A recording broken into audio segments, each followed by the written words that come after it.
So hello everyone, কি আমি এত রোদের মধ্যে কোথায় যাচ্ছি?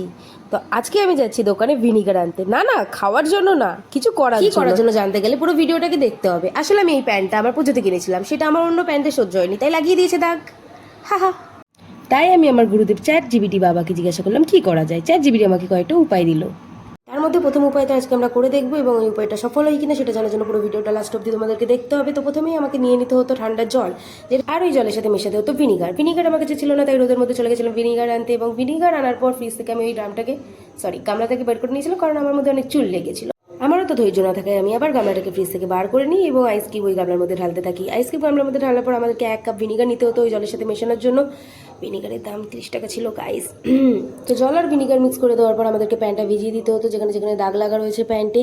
কিন্তু আমি তো লেজেন্ড, পুরোটাই ডুবিয়ে দিয়েছি ওই ছোট্ট একটা গামলার মধ্যে কুস্তি করে। তারপর আমাকে ওই 45 মিনিট থেকে 30 মিনিটের মতো ওয়েট করার পর ওটাকে একটু ডলে ডলে দেখতে হচ্ছিলো। এবার আমার মুখ দেখে তোমরা বুঝতে পেরেছো এটা কোনো কাজে লাগেনি। আমার 30 টাকা চলে গেছে। Bye bye guys, by.